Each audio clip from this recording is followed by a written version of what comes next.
పరిశుద్ధుడా, మహోన్నతుడా, మీకు వందనములు, స్తోత్రములు తండ్రి. సాయంకాల సమయంలో మరి యొక్క శిలువ ధ్యానములో మేమందరము పాలు పొంది ప్రార్థన గురించినటువంటి సత్యములను మేము గ్రహించుటకు మీరు ఇచ్చిన అవకాశమును బట్టి వందనములు నాయన. మార్చి నెలంతా కూడా మమ్మలను, మా కుటుంబములను మీరు కాపాడి శిలువ ధ్యానంలో అద్భుతముగా నడిపించారు. మీకు వందనాలు. ఏప్రిల్ నెల 1వ తారీఖును బట్టి మీకు వందనాలు చెల్లిస్తూ ఉన్నాం ప్రభువా. ఈ నెలంతా కూడా మీ కాపుదల మాకు దయచేయండి. శిలువ ధ్యానంలో మాకు తోడుగా ఉండండి. సమయంలో మీ వాక్య ధ్యానంలోకి వెళ్ళుచుండగా మా అందరితో మీరు మాట్లాడి మమ్మలను బలపరచమని ప్రార్థిస్తూ, మీ మాటలో ఉన్నటువంటి శక్తి, ప్రభావం మేము రుచి చూడటానికి సహాయం చేయండి. మీదైన సాకును మీ సిలువ చాటును మరుగుపరచండి. నా నోటి మాటలు, మందరి హృదయ ధ్యానములు మీ దృష్టికి అంగీకారమగులాగిన సహాయం చేయండి. యేసుక్రీస్తు వారి పరిశుద్ధ నామములు అడుగుచు వేడుకొనుచున్నాము తండ్రి. దయచేసి కూర్చోనండి. దేవుని పరిశుద్ధ నామమునకు మహిమ కలుగునుగాక. హల్లెలూయా, హల్లెలూయా, హల్లెలూయా. ప్రేమైనటువంటి దేవుని బిడ్డలారా, దేవుని సంఘమా, రాత్రి కాలంలో మరి యొక్క నూతన దినము, ప్రాముఖ్యముగా ఏప్రిల్ నెల 1వ తారీఖున ప్రభు యొక్క సన్నిధానంలో మనమందరము సమకూడి 24వ శిలువ ధ్యానంలో కొనసాగుటకు దేవుడు అనుగ్రహిస్తున్న ఈ కృపను బట్టి దేవునికి వందనములు, స్తోత్రములు చెల్లిస్తూ మిమ్మల్ని ప్రేమతో ఈ ధ్యానానికి ఆహ్వానిస్తున్నా. తెల్లవారుజామున కూడా ఎంతో అద్భుతమైనటువంటి ఆరాధన జరిగి ఉన్నది. మరి దేవుడు మంచి విత్తనము కలిగి ఉన్నటువంటి వాడు. సాతానుడు చెడ్డ విత్తనమును కలిగి ఉన్నటువంటి వాడు. ఈ దినాల్లో మనము మన హృదయాల్లో మంచి విత్తనాన్ని మనము నాటుకుంటున్నాగా, సాతానుడు కూడా ఇంకొక ప్రక్రియ ఏం చేస్తాడంటే చెడ్డ విత్తనాన్ని నాటడానికి కూడా ప్రయత్నం చేస్తూ ఉంటాడు. దానిని మనము గమనించుకొని మరి వాక్యాన్ని అర్థం చేసుకుని, వాక్యాన్ని హత్తుకుని వాక్య ప్రకారము జీవించడానికి మనము ప్రయత్నము చేయాలి. గత రాత్రి యేసుక్రీస్తు ప్రభు గెత్సెమనెలో చేసినటువంటి ప్రార్థన ఎంతో ప్రాముఖ్యమైనటువంటి ప్రార్థన. సిలువ కొరకు సిద్ధపాటు కలిగి ఉన్నటువంటి ప్రార్థన మనము ధ్యానము చేసి ఉన్నాం. మరి ప్రార్థనలో యేసుక్రీస్తు వారు తనను దేవునికి అప్పగించుకొని ఉన్నారు. ఆ పాత్రలో తాగటానికి ఆయన సిద్ధపడినటువంటి వాడిగా మరి మనం చూస్తూ ఉన్నాం. ఆ ప్రార్థన బలము సిలువను మోయటానికి, లోకము యొక్క పాపాన్ని భరించటానికి ధైర్యాన్ని ఇచ్చింది, బలాన్ని ఇచ్చింది, ముందుకు నడిపించింది. సో ప్రార్థన అనేటువంటిది ఆయా సందర్భాల్లో మరణకరమైన పరిస్థితులను కూడా ఎదుర్కోవటానికి అది మనకు సహాయపడుతున్నది. శిష్యులకు యేసు ప్రభు ఇచ్చినటువంటి సందేశం ఏమిటంటే, మీరు ఒక్క గడి అయినా నాతో పాటు మెలకువగా ఉండలేరు. మీరు శోధనలో ప్రవేశించకుండానట్లు మెలకువగా ఉండి ప్రార్థన చేయండి. గత రాత్రి ఈ ప్రార్థన మనము ధ్యానం చేసి ఉన్నాం. ఈ రాత్రి కాలంలో లోకాసు సువార్త 23వ అధ్యాయంలో 39 నుండి 43 వరకు ఉన్న వచనాలలో యేసుక్రీస్తు ప్రభువుల వారితో పాటు కుడి వైపున్న ఒక్కడు, ఎడమ వైపున్న ఒక్కరిని, నేరస్తులను మరి సిలువ వేసినట్లు మరి మనం చూస్తూ ఉన్నాం. ఒక నేరస్తుడు లేక దొంగ అనేటువంటి మాట కూడా మరి మనం చూస్తాం. పశ్చాత్తాపముతో యేసు క్రీస్తు వారికి మరి ఆ లాస్ట్ మినిట్ ప్రేయర్, చివరి క్షణము చేసినటువంటి ప్రార్థన మరి యేసు వారు ఆలకించి, దేవుడు ఆలకించి ఆయనకు సమాధానం ఇస్తున్నాడు. ఆ ప్రార్థనలో ప్రాముఖ్యముగా నన్ను జ్ఞాపకము చేసుకును, 42వ వచనంలో ఈ మాట మనం చూస్తాం. రిమెంబర్ మీ, చిన్న ప్రార్థన అన్నమాట. యేసు నీవు నీ రాజ్యములోనికి వచ్చినప్పుడు నన్ను జ్ఞాపకము చేసుకును. ఈ పదం చాలాసార్లు మనము ఈ దినాల్లో ధ్యానం చేస్తూ వస్తున్నాం. రిమెంబర్ మీ ఓ లార్డ్. ఈ ఒక్కసారికి నన్ను జ్ఞాపకము చేసుకును. సంసోను చివరిలో చేసినటువంటి ప్రార్థన, నా 2 కన్నుల నిమిత్తము, లేకపోతే ఈ ఫిలిస్తీయులను ఓడించే నిమిత్తం, నీ నామానికి మహిమ తెచ్చుకునే నిమిత్తం ఈ ఒక్కసారికి దయచేసి నన్ను జ్ఞాపకము చేసుకో. సో ఇది చాలా 2-3 పదాల్లాగా అనిపిస్తుంది, కానీ చాలా పవర్ఫుల్ ప్రేయర్, గొప్ప శక్తివంతమైనటువంటి మాటలు ఇవి. నన్ను జ్ఞాపకము చేసుకునము. యేసు ప్రభువు కూడా ఈ మాటలు చెప్పి వెళ్ళారు. నన్ను జ్ఞాపకము చేసుకున్నట్టుగా దీనిని మీరు చేయండి. సో జ్ఞాపకము అనేటువంటిది బిబిలికల్గా అది చాలా ప్రాముఖ్యమైనటువంటి పదం. అది సరే, ఇది ఒక దొంగ చేసినటువంటి ప్రార్థన అని మనం అనుకుంటూ ఉన్నాం.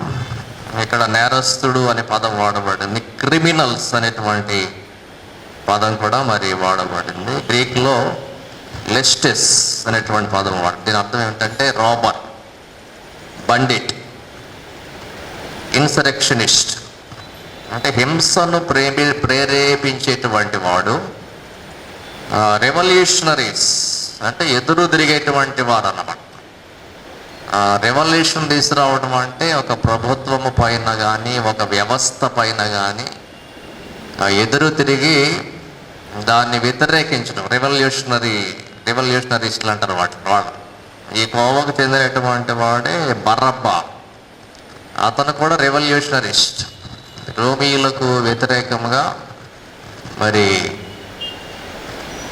ఆయన రెవల్యూషన్ తీసుకొచ్చినటువంటి వాడు. అతను కూడా ఒక దొంగ అనేటువంటి మాటలు మరి మనం చూస్తున్నాం. సో ఈ పదము కేవలం దొంగలకే కాదు, కానీ సంఘ వ్యతిరేకులకు, ప్రభుత్వ వ్యతిరేకులకు, హింసను ప్రేరేపించేటువంటి వారికి, రకరకాలైనటువంటి నేరాలు చేసేటువంటి వారి గురించి పదము వాడబడింది. సో అందుకే ఇక్కడ రాస్తున్నటువంటి మాట, వేలాడదీయబడిన ఆ నేరస్తులలో అంటాడు. నేరస్తుడు అన్నమాట, నేరము చేసినటువంటి మరి వ్యక్తి. అపోక్రిఫా అనేటువంటి అది కూడా ఒక గ్రంథం ఉన్నది. మనం దాన్ని నమ్మము, కానీ అందులో ఈ దొంగల పేర్లు రాయబడినవి. ఎడమ వైపు ఉన్నటువంటి వ్యక్తి పేరు, నేరస్తుని పేరు గెస్టాస్. కుడివైపు ఉన్నటువంటి నేరస్తుని పేరు డిస్మాస్. Gestas, Dismas. ఆ పుస్తకంలో ఈ పేర్లు గ్రంథంలో రాశారు.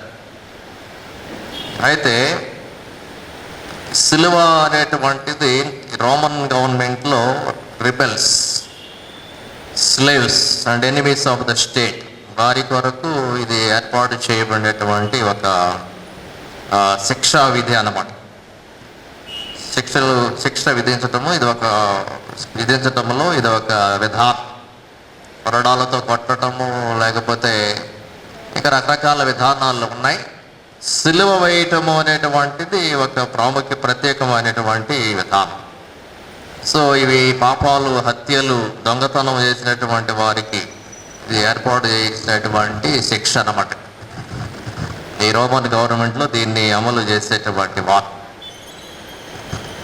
అయితే మరి వీరు నేరస్తులు అని అనుకుంటూ ఉన్నాం. దొంగలు అనేటువంటి పదం కూడా మనం చూస్తాం.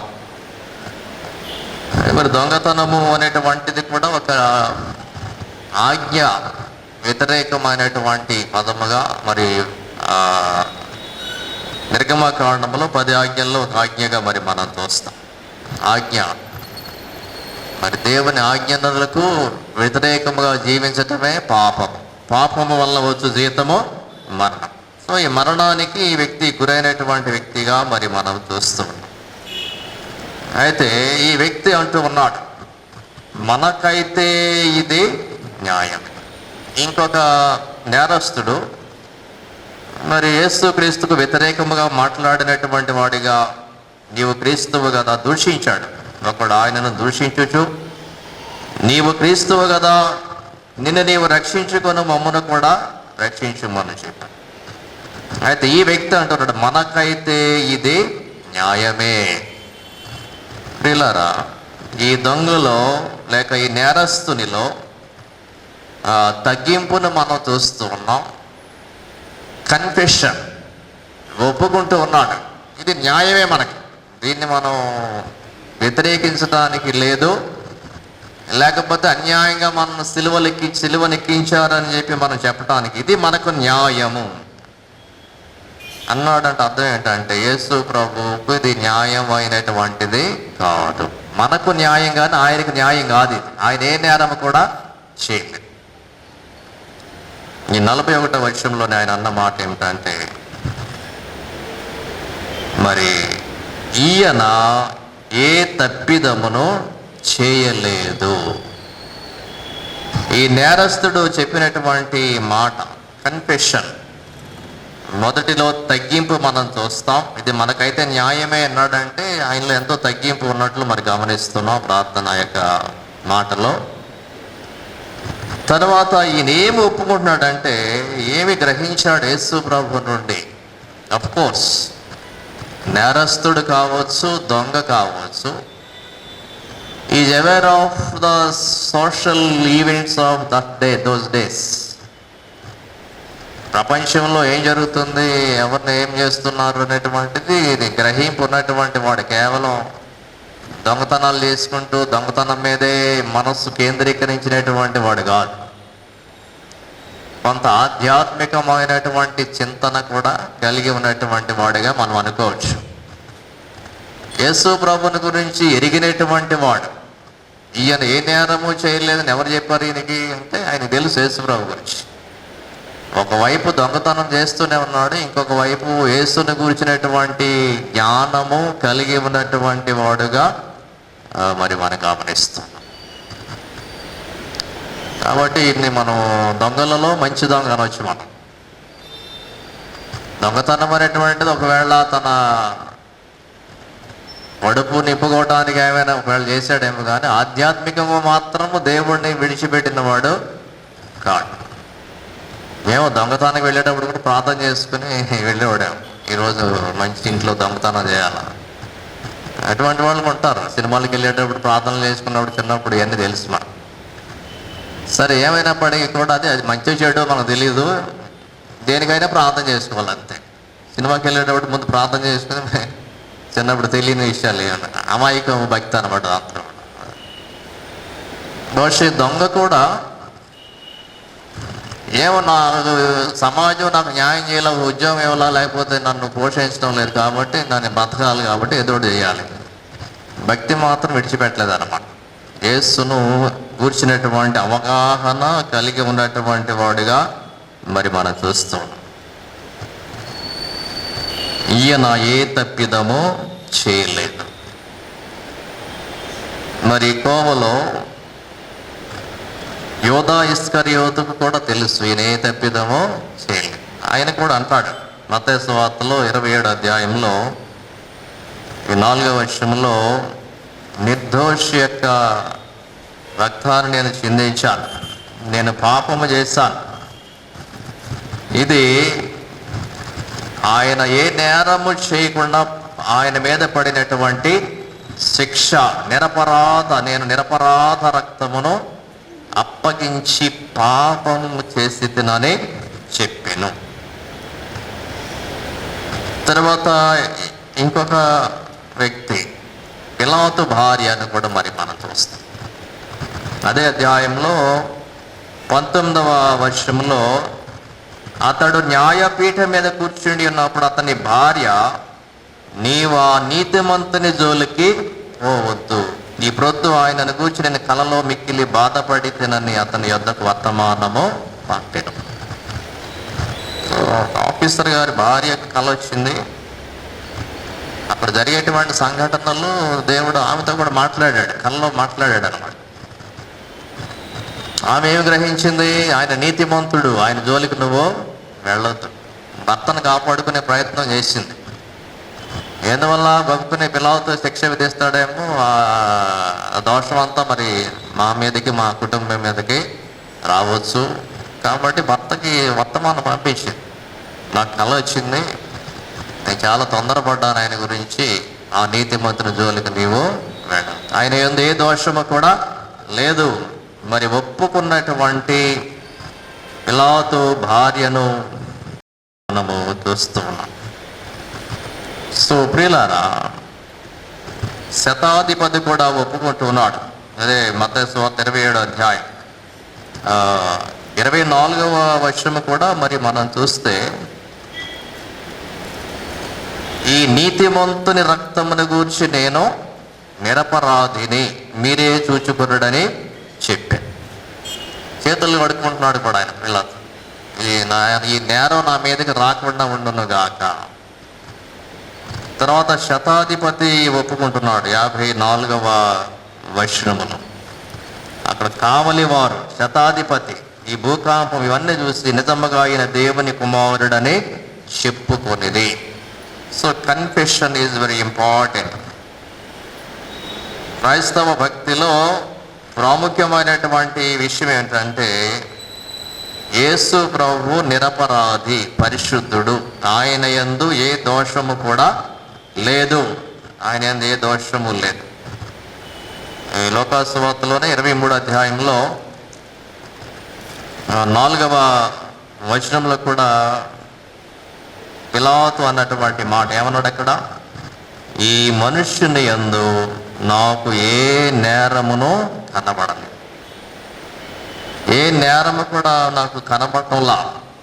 మీరైతే నేరాలు మోపుతున్నారు, అబద్ధ సాక్ష్యాలు చెబుతూ ఉన్నారు, కానీ ఈయన యందు నేను ఏ నేరము చూడటం ఏ రోజు కూడా కనపడలేదంటారు. 15వ వచనంలో మనం చూస్తే, మరి మీరు అతని మీద మోపిన నేరములలో ఒక్కటైనాను నాకు కనబడలేదు, ఏ రోజు నాకు కూడా కనబడలేదు. ఏ రోజు తిరిగి నా వద్దకు మరి పంపించాడు కదా మరి అంట. ఏ మాటలు యోహాను సువార్త 18వ అధ్యాయం 38వ వచనంలో కూడా ఈ మాటలు మరి మనం చూస్తాం. ఈయన యందు ఏ దోషము నాకు కనబడలేదు. అయితే మరి ఆయనను ఎందుకు సిలువ వేశారు? ఎందుకు సిలువ వేయబడ్డాడు ఆయన అంటే, మన పాపమును ఆయన భరించుట కొరకు ఆయన సిలువ వేయబడినటువంటి వాడిగా మరి మనం చూస్తూ ఉన్నాం. బాప్తిస్మం ఇచ్చేటువంటి యోహాను అంటాడు, ఇదిగో లోక పాపమును మోసుకుని పోవు దేవుని గొర్రెపిల్ల. ఆ పాప భారం అంతా మోయటానికి సిలువలో ఆయన ఇద్దరు నేరస్తుల మధ్య ఆయన మరి బంధింపబడినటువంటి వాడిగా, సిలువ వేయబడినటువంటి వాడిగా మరి మనం చూస్తూ ఉన్నాం. మరి ప్రియులారా, ఇది ఒక ప్రవచనము అనేటువంటి మాట కూడా మరి మనము జ్ఞాపకం చేసుకుంటూ ఉన్నాం. 53వ అధ్యాయంలో, యెషయా గ్రంథంలో 53వ అధ్యాయంలో కూడా ఈ మాటలు మరి మనం చూస్తాం. అన్యాయపు తీర్పు నొందిన వాడై అతడు కొనిపోబడెను, అతడు నా జనుల అతిక్రమమును బట్టి మొత్తబడను కదా. 53వ అధ్యాయము 8వ మరి వచనంలో ఈ మాటలు మరి మనం చూస్తూ ఉన్నాం. సో ప్రియులారా, అతిక్రమము చేయి వారిలో ఎంచబడిన వాడాయను అంటాడు 12వ వచనంలో. మనం చూస్తే నేరస్తులతో పాటు సమానముగా ఆయన ఎంచబడిన వాడు ఆయన. ఆయనను అవమానపరచడానికి, యేసు ప్రభువును కూడా నేరస్తుడిగా చూపించడానికి మరి లోకము ప్రయత్నము మరి చేసి, సో ఈ నేరస్తుడు ఒప్పుకుంటున్నాడు, ఈయన యందు ఏ తప్పిదము లేదు, ఏ తప్పిదము లేవు. సాతాను కూడా ఒప్పుకుంది. ఒక వ్యక్తి దయ్యముల చేత పట్టబడినప్పుడు యేసు ప్రభు ఎదురు పడితే అతను ఏమన్నాడు, నీవు దేవుని పరిశుద్ధుడవు కదా. మార్కు సువార్తలో 1వ అధ్యాయం 24వ వచనంలో ఈ మాటలు మరి మనం చూస్తాం. ఆయన పరిశుద్ధుడై ఉన్నటువంటి దేవుడు, పవిత్రుడై ఉన్నటువంటి దేవుడు. సో ఇది ఒప్పుకుంటున్నాడు ఈ యొక్క నేరస్తుడు, ఈయన యందు ఏ నేరమో లేదు. మనము కూడా ఒప్పుకోవాలి ఎప్పటికప్పుడు, ఆయన పరిశుద్ధుడు అనేటువంటి విషయాన్ని జ్ఞాపకం చేసుకుంటూ, ఆయన పవిత్రుడు అనే విషయాన్ని ఎప్పుడు కూడా మనం జ్ఞాపకం చేసుకోవాలి. పరలోక ప్రార్థనలో కూడా ఏం నేర్పాడు, నీ నామము పరిశుద్ధపరచబడును గాక. అంటే దాని అర్థం ఏంటంటే ఎప్పుడు కూడా నువ్వు పరిశుద్ధుడవే, యూఆర్ ఆల్వేస్ హోలీ గాడ్. దాన్ని ఎప్పుడు మనం ఒప్పుకోవాలి.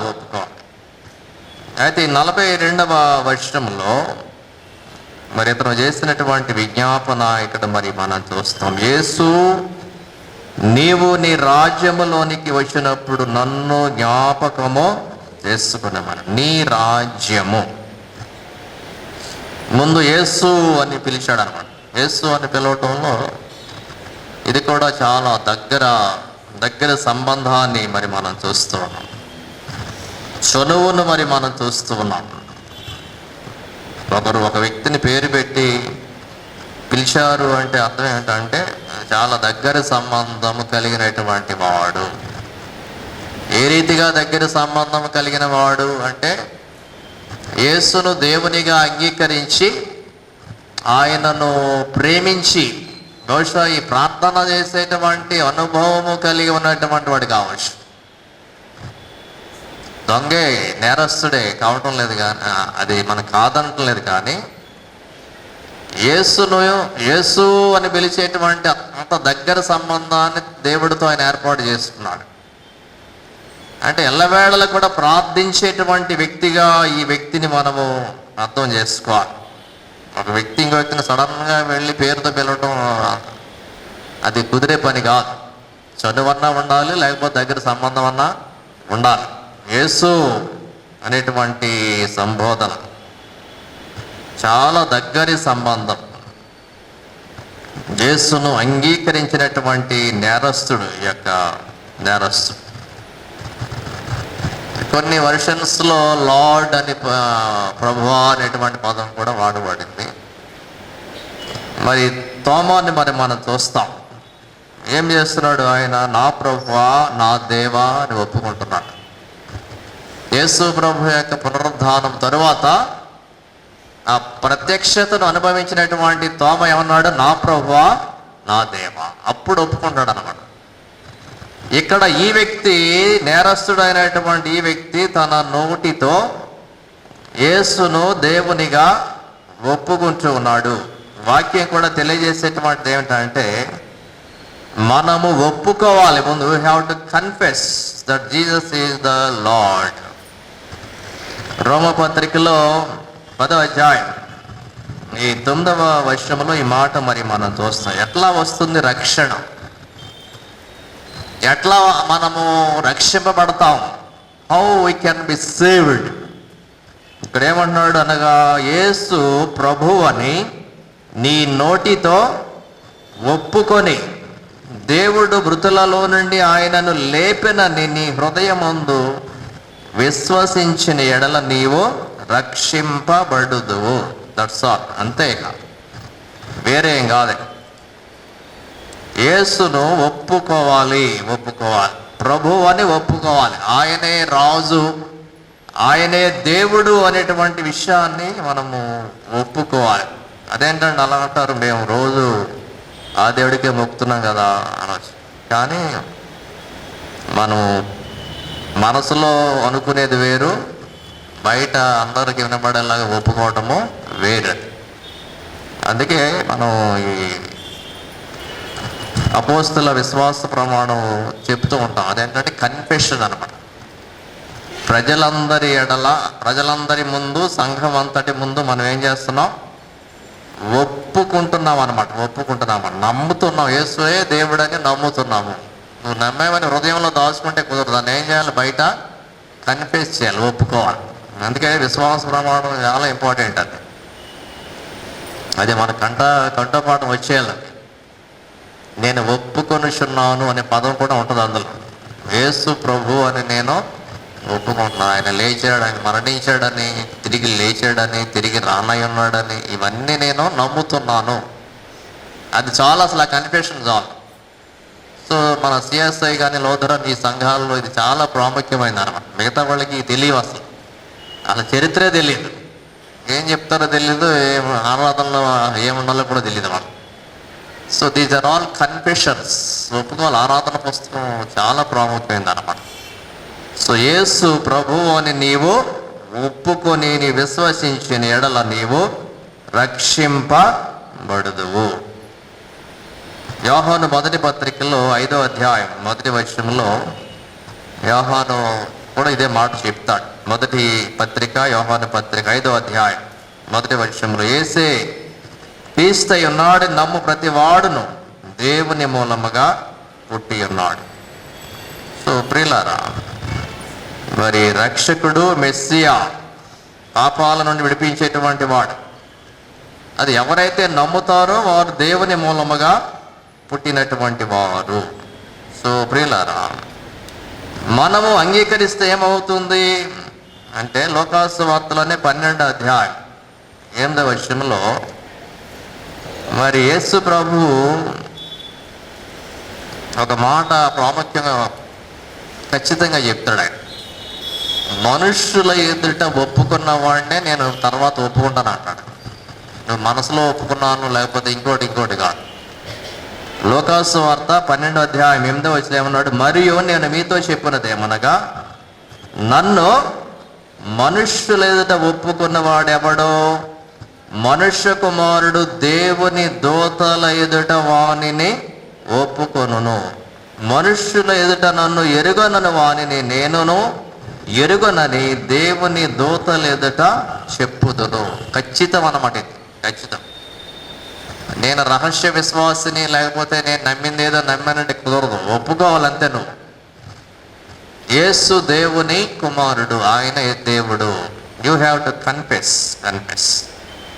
ఒప్పుకోకపోతే ఆయన కూడా నేను ఒప్పుకోను ఖచ్చితంగా చెప్తున్నాడు. ఇక అందులో ఏమాత్రము సందేహము లేదు. సో ప్రియులారా, ఈ రోజున మరి ఈ వ్యక్తి చేసినటువంటి దొంగ లేక నేరస్తుడు చేసినటువంటి ప్రార్థనలో యేసు అనేటువంటి పిలుపు, అంటే ప్రభువు, నీవే దేవుడవు, నీవే రక్షకుడవు అని ఆయన ఒప్పుకుంటున్నాడు. తర్వాత ఆయన చెప్పినది ఏమిటంటే, నీవు నీ రాజ్యములోనికి వచ్చినప్పుడు, నీ రాజ్యముతో వచ్చినప్పుడు. ఇతడు నమ్మినటువంటి ఇంకొక విషయం ఏంటంటే, యేసు ప్రభు మరి ఒక రాజ్యము ఏర్పాటు చేస్తాడు. అప్పటిలో ఉన్నటువంటి ఒక ఆలోచన ఏమిటంటే, మెస్సియా వచ్చినప్పుడు శత్రువులను ఓడించి, దావీదు వలె రాజు వలె ఆయన శత్రువులను ఓడించి, శత్రువులను తరిమి కొట్టి, రోమీలను తరిమి కొట్టి మనకు ఒక రాజ్యాన్ని ఏర్పాటు చేస్తాడు అనేటువంటి నమ్మకముతో వాళ్ళు మెస్సియా కొరకు వాళ్ళు ఎదురు చూశారు. యేసు ప్రభు కూడా నేర్పినటువంటి ప్రార్థనలో, నీ రాజ్యము వచ్చును గాక, యువర్ కింగ్డమ్ కమ్. ఏమిటి రాజ్యము అంటే, యేసు ప్రభు ఆత్మ సంబంధమైన రాజ్యం గురించి చెప్పాడు. వీళ్ళు భౌతికమైనటువంటి రాజ్యం కోసం ఎదురు చూస్తారు. అసలు యేసు ప్రభుని రాజుగా చేయడానికి కొన్నిసార్లు ప్రయత్నం చేస్తారు. కిరీటం ఒకటి తీసుకొచ్చి తల మీద పెట్టి, నువ్వేమే నాయకుడివి, నువ్వే మా రాజువి, నువ్వే ఇక మాకు దిక్కు, రోమీలందరినీ వెళ్ళగొట్టాలు అన్నట్టు ప్రయత్నం చేశారు. కానీ యేసు ప్రభు దాన్ని తోసేస్తాడు, అంగీకరించలా. దాన్ని నేను ఈ రాజ్యం కోసం రాలా, నా రాజ్యం లోక సంబంధమైనది కాదు, యేసుప్రభు స్పష్టంగా మరి తెలియజేస్తున్నాడు. సో ప్రియులారా, యేసు ప్రభు యొక్క రాజ్యము ఆత్మ సంబంధమైనటువంటి రాజ్యము. ఆ రాజ్యములోనికి ప్రవేశించాలంటే అర్హత ఏమిటంటే మారు మనస్సు. మారు మనస్సు పొంది దేవుని రాజ్యములో మీరు ప్రవేశించండి. ఆ మారు మనస్సు కలిగినటువంటి వారు, దేవుని అంగీకరించినటువంటి వారికి ఆ రాజ్యములో ప్రవేశించేటువంటి అర్హత ఇస్తూ ఉన్నాడు. వాళ్లకు ఆయన రాజుగా ఉంటూ ఉన్నాడు. సో ప్రియులారా, మారు మనస్సు అనేటువంటిది చాలా ప్రాముఖ్యమైనటువంటి విషయం. ఈ శిలువ యాత్రలో ఈ 40 దినాలు మన యొక్క ఉద్దేశాలు చాలా ఉన్నప్పటికీ కూడా ప్రాముఖ్యముగా ఈ 40 దినాల యాత్ర ఎందుకు అంటే పశ్చాత్తాపము, మారు మనస్సు కొరకు ఈ దినాల్లో మనం ప్రయత్నం చేస్తాం. ఈ 40 దినాలు శిలువ ధ్యానాలు అంటే ఇది వేరేది కోణం ఏమీ లేదు. ఇందులో పశ్చాత్తాపం కావాలి, మారు మనస్సు పొందాలి, దేవుని వద్ద పాపములు ఒప్పుకోవాలి, దేవుని రాజ్యములో నేను కూడా ప్రవేశించాలి, దేవుని రాజ్యములో ఉన్నటువంటి ఆశీర్వాదాలు నేను పొందుకోవాలి. అందుకే యేసుప్రభు చెప్పింది ఏమిటంటే, మొదట ఆయన రాజ్యమును నీతిని వెదకుడి, అప్పుడు అవన్నీ మీకు అనుగ్రహించబడు. Seek ye the first the kingdom of God, then all those things shall be added unto you. ముందు మీరు ఆయన రాజ్యాన్ని వెతకండి, అప్పుడు మీకు ఏం కావాలో దేవుడు తెలుసు, అన్నీ కూడా ఇస్తాడు మీకు ఆయన. అందులో మీకు ఏమి సందేహపడవసరం. అయితే మనం కంగారు పడి ఏం చేస్తామంటే ముందు వెనక ముందు చేస్తాం. మనకేం కావాలో దాని మీద కాన్సన్ట్రేషన్ చేసి దాన్ని అడగటానికి ప్రయత్నం చేస్తాం. దేవుడు అంటాడు, అవన్నీ కావాలనని మీ పరలోకపు తండ్రికి తెలియదు. నీకేమేమి కావాలో అన్నీ తెలుసు ఆయనకి. అవి పొందుకోవాలంటే వాటిని అడగటం కాదు. ముందు నువ్వేం చేయాలి? దేవుని రాజ్యం వెతకాలి, దేవుని రాజ్యాన్ని నువ్వు స్థాపించాలి భూమి మీద. As a member of the kingdom of God, దేవుని రాజ్యములో బిడ్డగా నువ్వు ఆ రాజ్యాన్ని విస్తరించడానికి నువ్వు ప్రయత్నం చేయాలి. సో ఈ యొక్క నేరస్తుని యొక్క కోరిక కూడా ఏమిటంటే, నీ రాజ్యముతో వచ్చినప్పుడు నన్ను జ్ఞాపకము చేసుకును. నీవు రాజ్యములోనికి వచ్చినప్పుడు అంటాడు, నీ పుట్టినోట్లు రాజ్యముతో వచ్చినప్పుడు అంటాడు. అంటే ఈ వ్యక్తి మరి పునరుద్ధానం తర్వాత గురించి అనుకుంటున్నాడు అన్నట్టు అనుకోవచ్చు. మరి ఎందువల్ల అంటే చనిపోతామని తెలుసు, చచ్చిపోయిన తర్వాత ఇంకా ఏ రాజ్యం ఉంటే ఏమైంది. కానీ ఈ వ్యక్తి ఏమి నమ్మాడు? చనిపోయిన తర్వాత కూడా యేసుక్రీస్తు వారు పునరుద్ధానం చెంది ఆ పునరుద్ధానములో తన రాజ్యాన్ని ఆయన విస్తరింపజేస్తాడనే విశ్వాసాన్ని ఈ వ్యక్తి కలిగి ఉన్నాడు. బ్రతికుంటే పోనీ నువ్వు ప్రభుత్వం ఏర్పాటు చేస్తే నీ ప్రభుత్వంలో వాళ్ళకి ఏదైనా పోస్ట్ ఇప్పించి అనవచ్చు. కానీ చనిపోయేటువంటి వ్యక్తి పలుకుతున్న మాటలు, నీ రాజ్యముతో నువ్వు వచ్చినప్పుడు అంటే పునరుద్ధానమునందు విశ్వాసం ఉంచినటువంటి నేరస్తుడిగా ఈ నేరస్తుడిని మనము చూస్తూ ఉన్నాం. అది కోరిక, ఆ రోజుల్లో అందరి కోరిక. రాజ్యంలో ప్రాముఖ్యమైన వ్యక్తిగా ఉండాలి, ప్రభుత్వంలో ప్రాముఖ్యమైన వ్యక్తిగా ఉండాలి. అందరికీ ఉంటుంది. ఏదైనా కొత్త ప్రభుత్వం ఏర్పడితే మరి నాయకులకి ఎట్లా ఉంటుంది? నేను ప్రాముఖ్యమైన వ్యక్తిగా ఉండాలి ఈ ప్రభుత్వంలో అని ఉంటుంది అన్నమాట. ఆ రోజుల్లో వాళ్ళ కోరికలు ఇవన్నీ కూడా. అందుకే యాకోబు యోహానులు కూడా వచ్చి ఏమని అడిగారు? అయ్యా, నీ కుడి వైపున ఒకడును ఎడమ వైపున ఒకడును ఉండేలాగా మాకు కొంచెం సహాయం చేయమంట. సలోమి కూడా వచ్చి అడుగుదయ్యా, మీ తమ్ముళ్ళు ఇద్దరిని కూడా నువ్వు మర్చిపోవద్దు, నీ కుడి వైపున ఒకటి ఎడమై నోటు పెట్టుకోవడం. అమ్మ, నువ్వు అసలు ఏం అడుగుతున్నావో నీకు తెలియదమ్మా అంట.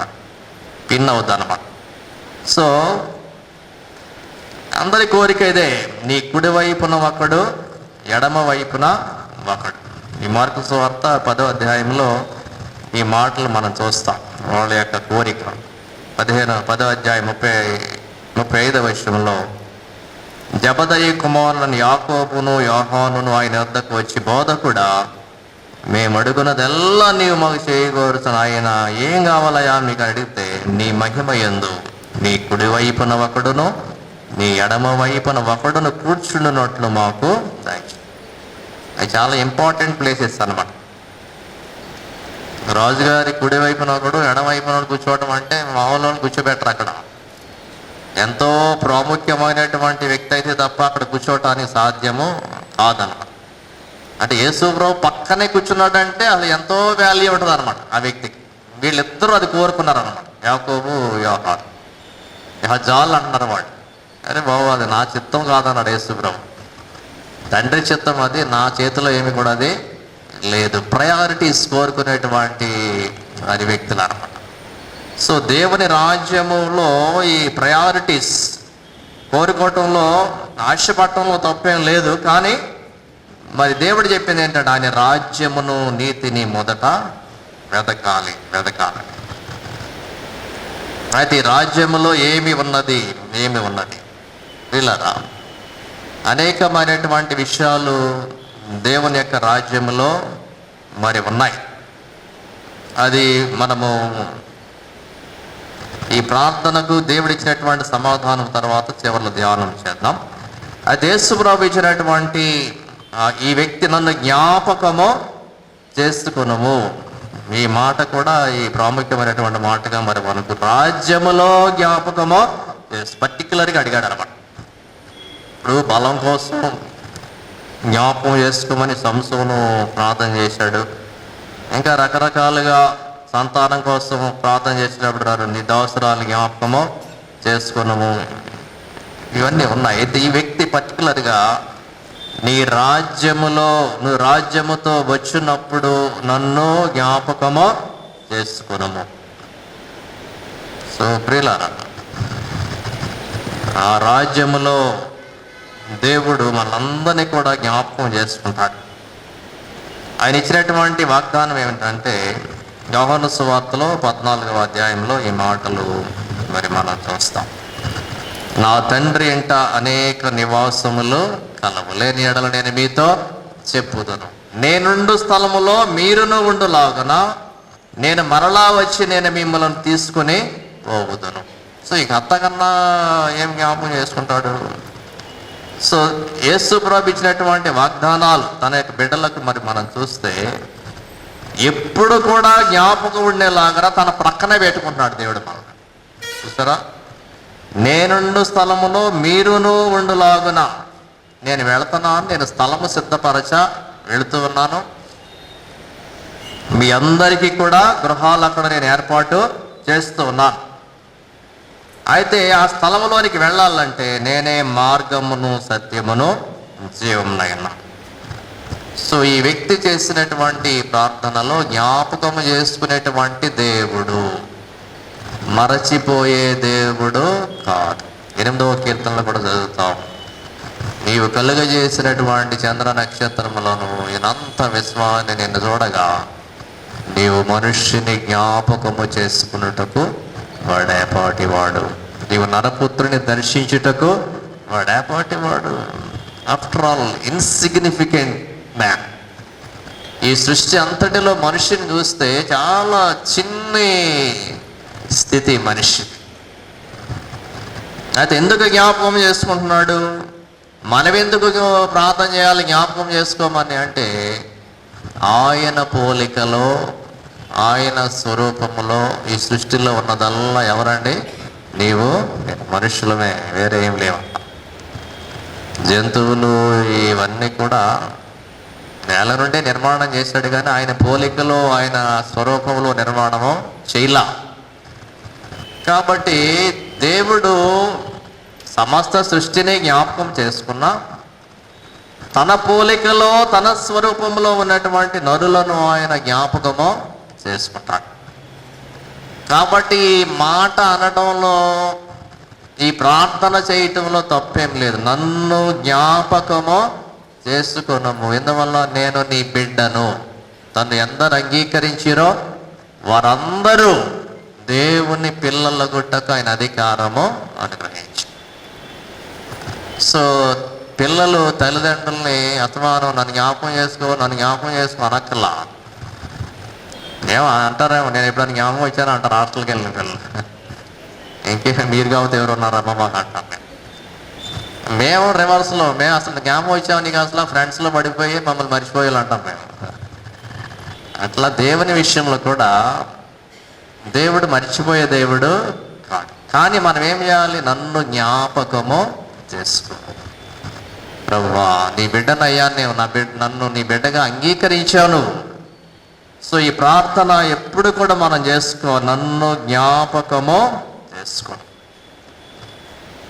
సమూయేలు మొదటి గ్రంథంలో 1వ అధ్యాయం ఈ 11వ వచనంలో మరి అన్నా చేసినటువంటి ప్రార్థనలో కూడా ఇది భక్తుల యొక్క ప్రార్థనలు. ఆ ప్రార్థన చేసేటప్పుడు ఇది చాలా స్పెషల్ వర్డ్ అన్నమాట. ప్రార్థనలో ఉపయోగించేటువంటి పదం ఇది. భక్తులు చేసిన పదాలే మనం ఉపయోగించుకోవచ్చు. మన సొంత పదాలు, సొంత కవిత్వాలు వదిలేసి వాళ్ళు ఏం చేశారో, వాళ్ళు ఏ పదాలు ఉపయోగించారో అవి ఉపయోగించి ప్రార్థన చేసుకోవటం నేర్చుకోవాలి. ఏం చేసింది హన్నా? సైన్యములకు అధిపతి యెహోవా, నీ సేవకురాలని నాకు కలిగి ఉన్న శ్రమను చూచి నీ సేవకురాలనైన నన్ను మరొక జ్ఞాపకము. ఏమి ఇంకో పదం వాడి చూడండి, చాలా పవర్ఫుల్గా మాట్లాడింది ఏమిటి. జ్ఞాపకం చేసుకోమంటేనే మర్చిపోవద్దని అర్థం. ఇంకేమంటుందేమో, మరొక నన్ను జ్ఞాపకము చేసుకో. ఆమె ఎంత ప్రార్థన చేస్తే సమయాలు ఇంకా మిగిలినటువంటి పిల్లలు పుట్టారు చూడండి. మందులు వాడి లేకపోతే ఇంకా ఇప్పుడు ప్రస్తుతం అంటే విధానాలు వచ్చినాయి, మరి రకరకాల పద్ధతులు వచ్చినాయి సంతానం కోసం. ఏదైనప్పటికీ కూడా మరి ఆ రోజుల్లో అసలు వైద్యం లేదు, లేకపోతే వేరే అంటే తక్కువ, అసలు వైద్యం లేదని కాదు, కానీ దేవుని మీద ఆధారపడి నన్ను జ్ఞాపకము చేసుకొని, మరొక నన్ను జ్ఞాపకము చేసుకొని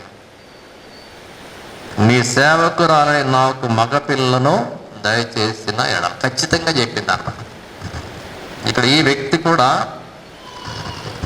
ఖచ్చితమైనటువంటి ప్రార్థన చేశాడు. నీ రాజ్యముతో వచ్చినప్పుడు నన్ను జ్ఞాపకము చేసుకో. ఈ వ్యక్తికి ఇప్పుడు వేరే ఏమేం కావాల్సింది, అక్కడ దేవుని రాజ్యంలో ఉండాలి. ఆ రోజు పాత నిబంధనలో హన్నాకైతే అప్పుడు పిల్లలు కావాలి, అది ప్రాముఖ్యమైన అవసరత. దానికోసం ఆ ప్రార్థన చేసింది. అప్పుడే పరలోక రాజ్యం ఇచ్చే నాకు, నేను చచ్చిపోతానని, నా పిల్లలు లేరు, ఏం వద్దులే, నేను చచ్చిపోతాను, నా పరలోక రాజ్యం ఇచ్చే ప్రార్థన చేయామా? ముందు ఇక్కడ దేవుడు నిరూపించుకోవాలి. ఇక్కడ ఏది ప్రార్థన ఆలకించేవాడను నిరూపించబడాను, తర్వాత పరలోక రాజ్యం నువ్వు నాకు ఇస్తావు. సో మరొక నన్ను జ్ఞాపకము చేసుకొనుము. సంసోను చేసిన ప్రార్థన కూడా ఈ ఒక్కసారికి నన్ను జ్ఞాపకము చేసుకొనుము. యోబు గ్రంథంలో కూడా ఈ మాటలు చూస్తాం, 14వ అధ్యాయం 13వ వచనంలో. సో దేవుడు జ్ఞాపకము చేసుకునేటువంటి వాడు. దేవుడు విడిచిపెట్టేటువంటి దేవుడు కాదు, వదిలివేసేటువంటి దేవుడు కాదు. సో ప్రియులారా, యోబు కూడా అంటాడు, నాకు ఇంత కాలమని నీవు నియమించిన తరువాత నన్ను జ్ఞాపకము చేసుకోవాలని నేను ఎంతో కోరుచున్నా. యోబు 14:13. సో రిమెంబర్ మీ ఓ లార్డ్, నన్ను జ్ఞాపకము చేసుకో ప్రభువా. భక్తులు చేసినటువంటి ప్రార్థనలు, ఈ నేరస్తుడు కూడా చేసినటువంటి ప్రార్థన, నన్ను జ్ఞాపకము చేసుకొనుము. ఇది వ్యక్తిగత ప్రార్థన, వ్యక్తిగత ప్రార్థన. సో ప్రతిరోజు కూడా జ్ఞాపకం చేసుకో ప్రభువా. ఇది ఈ పదం మనం మర్చిపోకూడదు అన్నమాట. ఈ విషయంలో నన్ను జ్ఞాపకము చేసుకో ప్రభువా. ఈ రిమెంబర్ అనేటువంటి మాట యొక్క అర్థం ఏమిటంటే జక్కర్, ఆ పదం ఎప్పుడు చెప్తుంటాను నేను, జకర్యా, యెహోవా జ్ఞాపకము చేసుకొను, దేవుడు జ్ఞాపకము చేసుకొనేను. జకర్యాని జ్ఞాపకం చేసుకుని ఏమి ఇచ్చాడు వాళ్ళకి?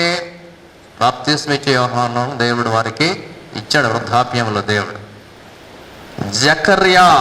జకర్ టు రిమెంబర్ అనేటువంటి మాటకు అర్థం ఏంటంటే హీబ్రూలో రిమెంబర్ అండ్ డూ సంథింగ్, అది దాని అర్థం.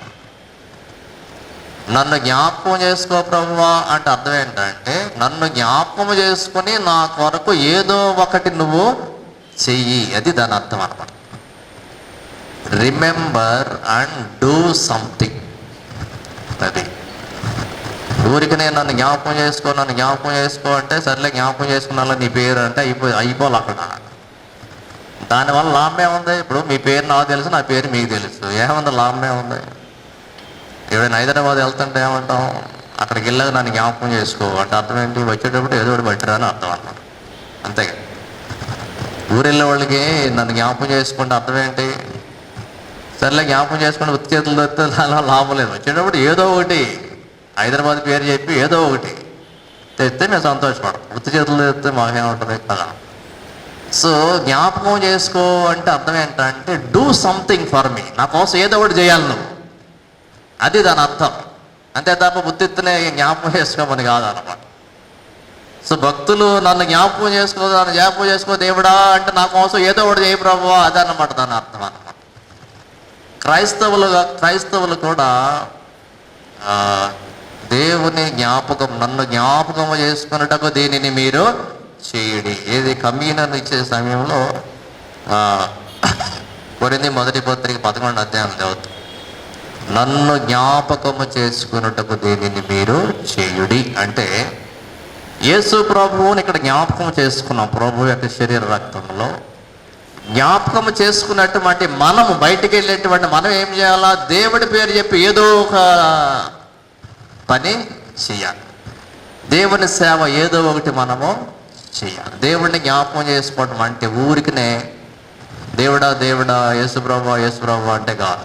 ఆయన నామము జ్ఞాపకం చేసుకుని ఆయన పేరట ఒక పేదవాడికి సహాయం చేయటం, ఆకలి కొన్న వ్యక్తి ఆహారం ఇవ్వటము, దప్పికొన్న వ్యక్తి దాహం తీర్చడము, ఆపదలో ఉన్న వారికి సహాయపడటం, ఏదో ఒక పని చేయాలన్నమాట. అది దేవుడిని జ్ఞాపకం చేసుకోవటం అంటే. అంతే తప్ప నువ్వు 100 సార్లు యేసుప్రభు నామజపం చేసినా ఏమీ లాభమో లేదు.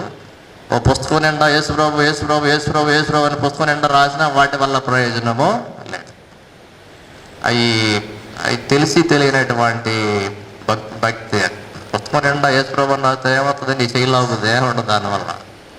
ఆయన నామము జ్ఞాపకము చేసుకుని ఏదో ఒక మంచి పని నువ్వు చెయ్యాలి.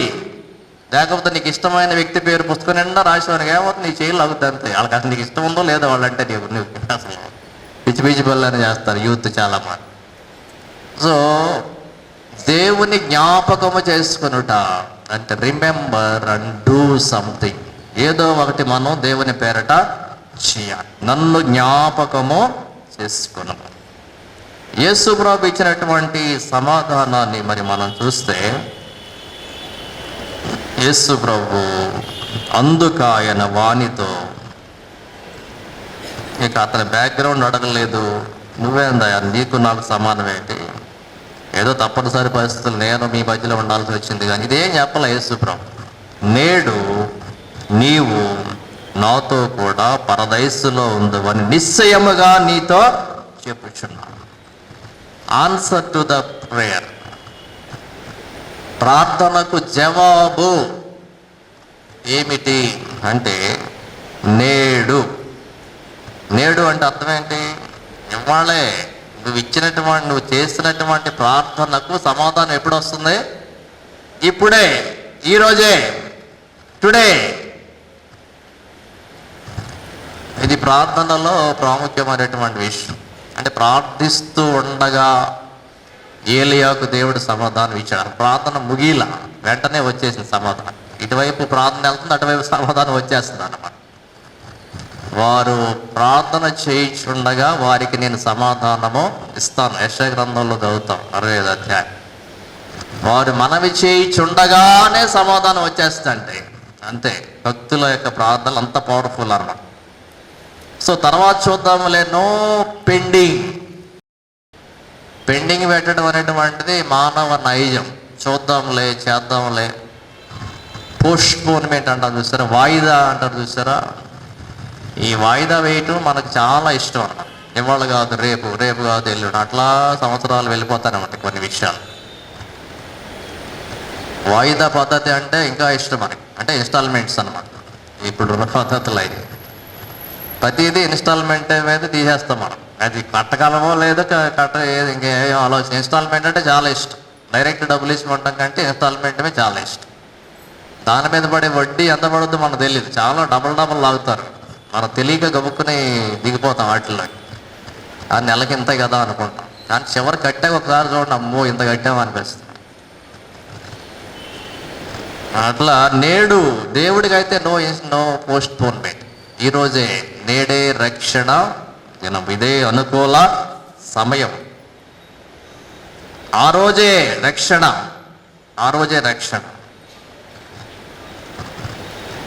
అపోస్తల కార్యాల 16వ అధ్యాయంలో చెరసాల నాయకుడు పోస్ట్ పోన్ చేయాలి. ఆయన కూడా, అయ్యలారా రక్షింపబడటం నేనేమీ చేయను.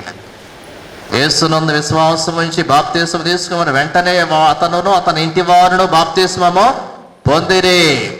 No post పోన్మెంట్.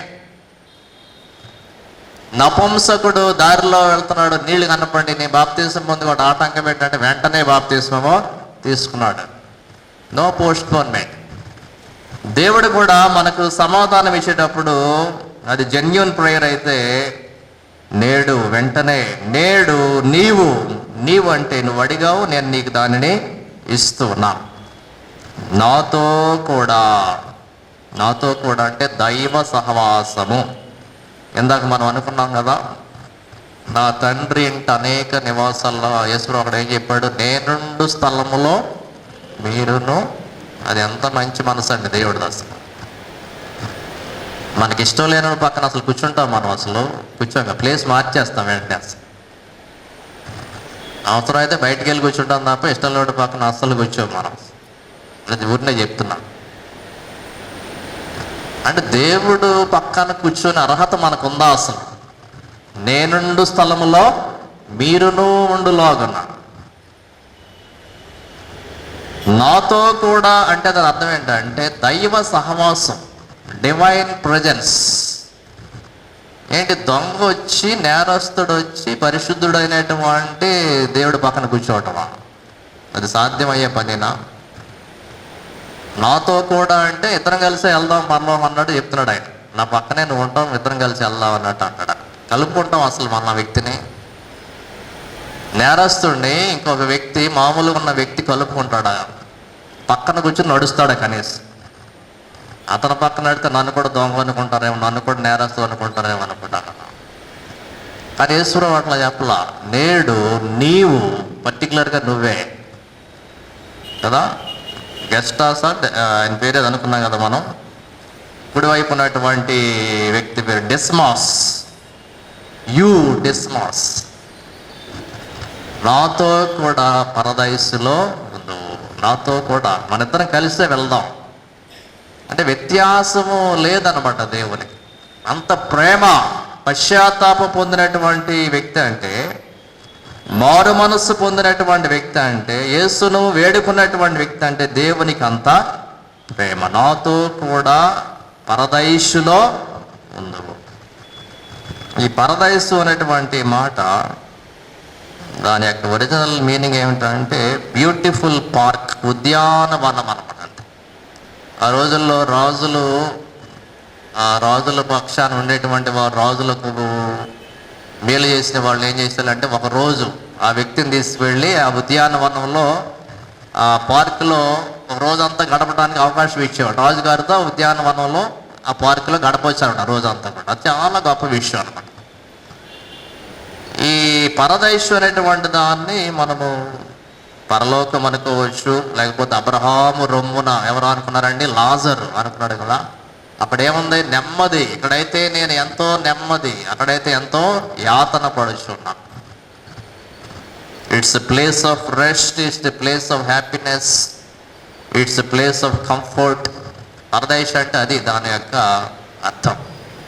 నెమ్మది కలిగినటువంటి స్థలానికి నేను వెళుతూ ఉన్నాను, నీవు కూడా నాతో కూడా దాంట్లోకి ప్రవేశిస్తావు. ఈ ప్రార్థనకు ఫలితం అదనమాట. నేడు నీవు నాతో కూడా పరదైసులో ఉండు, నిశ్చయముగా ఉండు, అందులో ఏమాత్రము సందేహము లేదు. సో ఇందాక దేవుని రాజ్యాన్ని గురించి అడిగాడు కదా. ఈ దేవుని రాజ్యం కూడా ఎటువంటిది అంటే మరి ఈ నేరస్తుడిని దేవుడు క్షమించాడు. ఈ దొంగకు క్షమాపణ దొరికింది. ఈ నేరస్తుడు రికన్సైల్డ్ విత్ గాడ్, దేవునితో సమాధాన పడ్డాడు. దేవుని రాజ్యపు అనుభవం అంటే అదే ఫర్గివ్నెస్, క్షమాపణ. ఈ రోజున దేవుని రాజ్యంలో ఉన్నటువంటి నీవు నేను కూడా ఆ రాజ్యము యొక్క క్షమాపణ అనుభవిస్తూ మనం ఏం చేయాలి? ఇతరులకు ఆ టేస్ట్ చూపించాలి. క్షమాపణ అంటే ఏంటో ఆ రుచి చూపించాలి. యేసులో నేర్పిన ప్రార్థనలో మేము క్షమించున్న ప్రకారము మేము కూడా ఇతరులను క్షమించాలి, అది నేర్పాడు యేసుప్రభు మనకి. తరువాత శాంతి, సమాధానం. There is peace in the kingdom of God. సంఘము అంటే సమాధానం ఉన్నటువంటి స్థలం. ఇది అల్లరి చేసే స్థలము కాదు. దేవుడు అల్లరికి కర్త కాడు, సమాధానానికి ఆయన కర్త, సమాధానానికి కర్త. తర్వాత ఇందులో నిత్య జీవానికి నిరీక్షణతో ఇక్కడ మనం అందరం కూడా సమావేశమయ్యాం. ఆ దొంగ యొక్క, నేరస్తుని యొక్క కోరిక, నిరీక్షణ ఏంటంటే అతను కూడా పరలోకానికి వెళ్ళాలి. మరి ఆజ్ఞల్లో అయితే దొంగతనము అనేటువంటిది ఒక దొంగతనం చేయకూడదు, దొంగిలకూడదు, అది కూడా ఆజ్ఞ. వాళ్ళకి పరలోక రాజ్యం లేదు.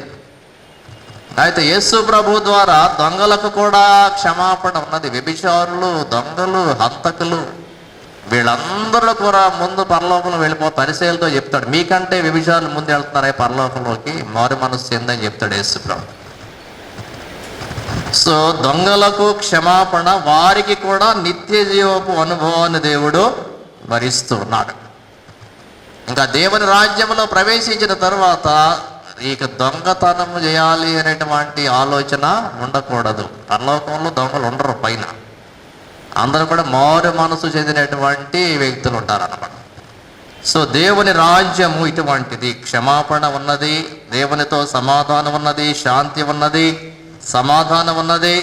తరువాత పరలోక రాజ్యానికి మరి నిరీక్షణ ఉన్నది, నిరీక్షణ ఉన్నది. ఇట్టి స్థలంలోనికి దేవుడు మరి రోజున ఆ రోజున ఆ యొక్క నేరస్తుని యేసు ప్రభువు ఆహ్వానించాడు. ఇది మనం గుడ్ ఫ్రైడే రోజు కూడా రెండో మాట మనం ధ్యానం చేస్తాం. ఇది ప్రార్థనలోనికి వచ్చింది కాబట్టి ఈరోజు కొంచెం ఎక్కువసేపు ధ్యానం చేయడానికి గుడ్ ఫ్రైడే అరగంట చెప్పం, ఇది దొంగ గురించి పావుగంట అని చెప్తున్నాం. సో ఇది మన మార్పు చెందాలి, నేరస్తులు మార్పు చెందాలి. ఈ దొంగతనం అనేటువంటిది మార్పు చెందాలి. దొంగతనం అంటే ఏదో ఇళ్ళు దొంగతనాలు చేయటమే దొంగతనం అనక్కర్లా. మన కాంతాన్ని ఇది మనం తీసుకున్నది దొంగతనంలోకి వస్తుంది. సో అవి మనం పెద్ద పట్టించుకోం. నన్ను దొంగ అంటారా అంటే అది దొంగతనమే. మరి చిన్న దొంగ అయినా పెద్ద దొంగ అయినా దొంగ అంటారు. సో మార్పు చెందాలి. దొంగతనాలు అనేటువంటివి దేవుడు అంగీకరించినవి. కష్టపడి బ్రతకాలి, దేవుడు వీటిని ప్రోత్సహిస్తూ ఉన్నాడు. దేవుడిని అడగాలి, న్యాయబద్ధంగా జీవించడానికి నీవు నా సహాయము చేయి. సో ఈ ప్రార్థనలో పరలోకపు అనుభవము, నిత్య జీవపు అనుభవము, రక్షణ అనుభవము, మరి వెంటనే ప్రార్థనకు సమాధానం పొందుకున్న అనుభవం. లేచి నిలుబడి ప్రార్థన చేసుకున్నాం. పరిశుద్ధుడా, మీకు వందనములు, స్తోత్రములు తండ్రి. సాయంకాల సమయంలో మీరు సిలువలో చూపినటువంటి ప్రేమ, సిలువలో వేలాడుతూ మీరు బాధ అనుభవంలో ఉంటూ బాధలో ఉండి చేసినటువంటి వ్యక్తి యొక్క ప్రార్థన మీరు అంగీకరించారు. దేవా, పశ్చాత్తాపడినటువంటి వ్యక్తిని ప్రభువా మీరు ప్రేమించారు. నేడు నీవు నాతో కూడా పరదైషులో ఉండు, నీ ప్రక్కకు అతనిని చేర్చుకున్నారు. పేతురు, యాకోబు, యోహానులు ప్రభువా ఆశపడ్డారు. నీ కుడివైపున ఒకడు, ఎడమవైపున ఒకడు ఉండేలాగా సహాయం చేయమని ఆశపడ్డారు. కానీ మీరు ఈ వ్యక్తిని ప్రభువా మీరు ప్రేమించారు. నాతో కూడా నీవు ఉంటావు. అవును తండ్రి, ఇటువంటి వారిని మీరు ప్రేమిస్తున్నారు. ఎవరైతే పశ్చాత్తాపడుతూ ఉన్నారో, పాపాలు ఒప్పుకుంటూ ఉన్నారో వారిని ప్రేమిస్తున్నారు తండ్రి. ఒక పాపి మారు మనస్సు చెందిన ఎడల పరలోకమందు దూతలు ఎదుట సంతోషము కలుగుతుందని చెప్పారు. ఈ సాయంకాల సమయంలో తండ్రి ఇంకెవరైతే ప్రభువా ఈ స్థితిలో ఉండి ప్రార్థిస్తూ ఉన్నారో సహాయం చేయండి. మారు మనస్సు పొందుతున్న బిడ్డలకు ప్రభువా మీ సహాయం దయచేయండి. తమది కాని దానిని ప్రభువా ఆశించేటువంటి నాయన ఆ తత్వము దేవా తండ్రి మాల నుండి తీసివేయమని, మాది కాని దాన్ని మేము ఆశించకుండా సహాయం చేయండి. నీ పొరుగువాని దగ్గు దేనినైనా ఆశించకూడదని చెప్పారు, సహాయం చేయండి. దేవా చివరిలో రక్షణ పొందుకున్నటువంటి ఈ వ్యక్తి ప్రభువా మాకు నేర్పిన పాఠాన్ని బట్టి వందనాలు. దేవా తండ్రి మేము నాయన మిమ్మల్ని ఒప్పుకొని మీరే దేవుడని ఒప్పుకొని ప్రభువా అనుదినము ఈ రక్షణలో కొనసాగడానికి సహాయం చేయండి.